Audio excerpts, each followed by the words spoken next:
ഇന്ന് ഞാൻ കാണിക്കണതേ തൈര് സാദം നമ്മൾ മുമ്പേ കാണിച്ചിട്ടുണ്ട്. പക്ഷേ ഇത് വേവിക്കണ്ട, അരിയൊന്നും വേണ്ടാത്ത തൈര് കൊണ്ട് ഉണ്ടാക്കണ, നിങ്ങൾക്ക് യാത്രകളിൽ കയ്യിൽ കരുതാൻ പറ്റുന്ന, പെട്ടെന്ന് ഒരു 5-10 മിനിറ്റ് കൊണ്ട് വീട്ടിൽ അവലിരിക്കുന്നുണ്ടെങ്കിൽ തയ്യാറാക്കാൻ പറ്റുന്ന, ഈ ഒരു ചൂടിനെ ശമിപ്പിക്കാൻ, ശരീരത്തെ തണുപ്പിക്കാൻ പറ്റിയ വളരെ സിമ്പിളായിട്ടുള്ളൊരു ലഞ്ചാണ്. ലഞ്ചായിട്ടോ തൈര് പിന്നെ വൈകുന്നേരം കഴിക്കാൻ പാടില്ല എന്ന് പറയണതുകൊണ്ട് ഞാൻ ഡിന്നർ പറയണില്ല. ലഞ്ചായിട്ടൊക്കെ ട്രൈ ചെയ്ത് നോക്കാൻ പറ്റുന്ന നല്ലൊരു മസ്റ്റ് ട്രൈ എന്ന് ഞാൻ പറയുന്ന ഒരു വിഭവമാണ്. ഇതിന് വേണ്ടിയിട്ട് കട്ടിയുള്ള അവലെടുക്കാം, അല്ലെങ്കിൽ പേപ്പർ അവലെടുക്കാം, മട്ടയുടെ അവലെടുക്കാം, അല്ലെങ്കിൽ വെളുത്ത അവലെടുക്കാം. ഇപ്പോൾ മട്ട അവല എടുക്കുകയാണെങ്കിൽ കുറച്ചൊരു നിറത്തിന് വ്യത്യാസം ഉണ്ടായിരിക്കും, റെഡ് കളർ പോലെ ഉണ്ടാവുമെന്ന് മാത്രമേ ഉള്ളൂ. ഇത് 2-3 തവണ വൃത്തിയായിട്ട് കഴുകണം.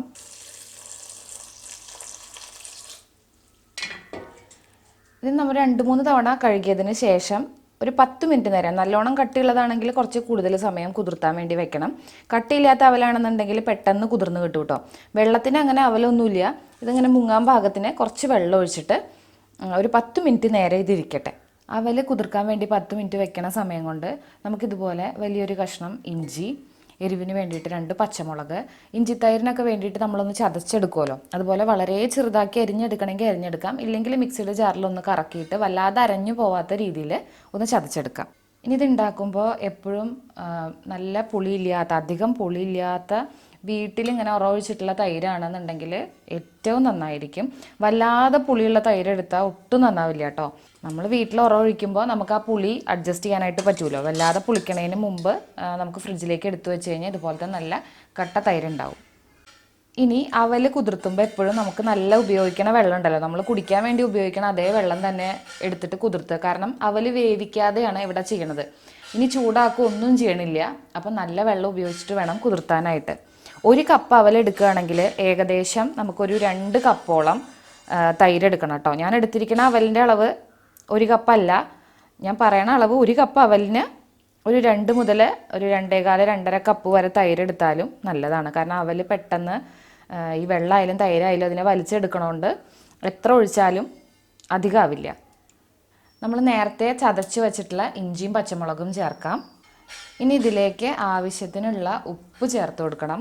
ഉപ്പ് കൂടി ചേർത്തിട്ട് ഇളക്കി യോജിപ്പിക്കുക. എന്നിട്ട് നല്ലോണം കണ്ടോ, കുതിർന്ന അവലായതുകൊണ്ട് ഉടയ്ക്കേണ്ട ആവശ്യം തന്നെ ഇല്ല. തൈര് ചേർത്ത് നന്നായിട്ട് കുഴയ്ക്കുക. കണ്ടോ, അതിപ്പോൾ ഇങ്ങനെ നന്നായിട്ട് കുഴഞ്ഞ് സ്പൂണിലൊക്കെ കോരി കഴിക്കണ ഒരു പാകത്തിന് എത്തിയിട്ടുണ്ട്. പക്ഷെ ഇതിരിക്കും തോറും വീണ്ടും അത് നന്നായിട്ട് തന്നെ കട്ടയിട്ട് ഒന്നും കൂടി ഈ ലൂസ് ഉണ്ടാവില്ല കേട്ടോ. അപ്പോൾ പാകത്തിന് നമുക്ക് തൈരോ അല്ലെങ്കിൽ വെള്ളമോ ചേർത്ത് ഒന്നും കൂടി ലൂസാക്കാം. കാരണം അവലിരിക്കും തോറും അത് വെള്ളം നന്നായിട്ട് വലിച്ചെടുത്ത് കുറച്ചും കൂടി കട്ടയായിട്ട് വരും. അപ്പോൾ വല്ലാതെ ഡ്രൈ ആയിട്ട് വേണ്ടാത്തവർക്ക് കുറച്ച് വെള്ളം കൂടി ചേർത്ത് ലൂസാക്കാം. ഇതാണ് അതിൻ്റെ ഒരു പാകം വേണ്ടത്. ഇനി ഇതിൽ വറുത്തിടണം. ഈ വറവ് നല്ല പ്രധാനമാണ് കേട്ടോ ഇതിൻ്റെ സ്വാദ് കൂട്ടാനായിട്ട്. കാരണം എന്താ വെച്ചാൽ നല്ലോണം വെളിച്ചെണ്ണ എടുക്കണം. പിശുക്കി വെളിച്ചെണ്ണ എടുത്തു കഴിഞ്ഞാൽ നമുക്ക് സ്വാദ് അറിയില്ല.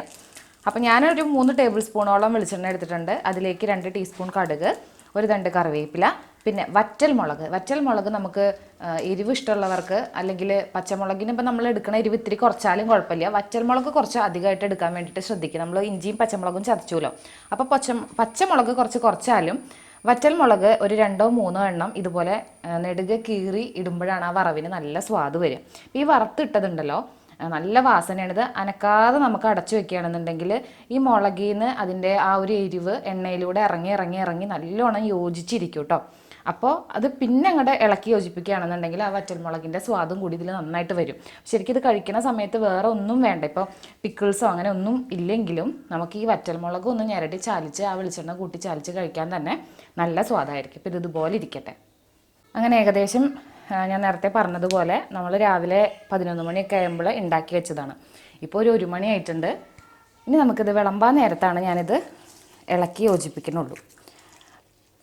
കണ്ടോ, ഇത് കാണുമ്പോൾ തന്നെ ഇത് തൈര് ഇഷ്ടമുള്ളവർക്ക് ഇത് കൊതി വരാതിരിക്കില്ല. പിന്നെ അത് മാത്രമല്ല, ചോറ് വേവിക്കേണ്ട, നമുക്ക് അരി വെക്കേണ്ട ഒരു ആവശ്യമൊന്നും ഇതിന് വരുന്നുമില്ല. കുറച്ച് അവലുണ്ടെന്നുണ്ടെങ്കിൽ അടുപ്പ് കത്തിക്കാതെ നമുക്ക് ഉണ്ടാക്കിയെടുക്കാൻ പറ്റണതാണ്. വറുത്തിടാൻ വേണ്ടി മാത്രമാണ് ശരിക്കും അടുപ്പിൻ്റെ ഒരു ആവശ്യം തന്നെ വരുന്നുള്ളൂ. ഇത് യാത്രകളിൽ കരുതാൻ പറ്റണ നല്ലൊരു വിഭവം കൂടിയിട്ടാണ് കേട്ടോ. നമുക്ക് പൊതിച്ചോറൊക്കെ എടുക്കുന്നത് പോലെ, തൈര് സാദം എടുക്കുന്നത് പോലെ ഇത് യാത്രയിലും കരുതാൻ പറ്റും. അപ്പോൾ എല്ലാവരും ഈ ഒരു സമ്മർ സീസണിൽ ഇത്രയും ചൂടത്ത് തൈരൊക്കെ നന്നായിട്ട് കഴിക്കണം എന്നാണ് പറയുക. ഇതെന്താണെങ്കിലും ഒരു പ്രാവശ്യമെങ്കിലും ഉണ്ടാക്കി നോക്കൂ, നിങ്ങൾക്ക് ഒരുപാട് ഒരുപാട് ഒരുപാട് ഇഷ്ടമായിരിക്കും.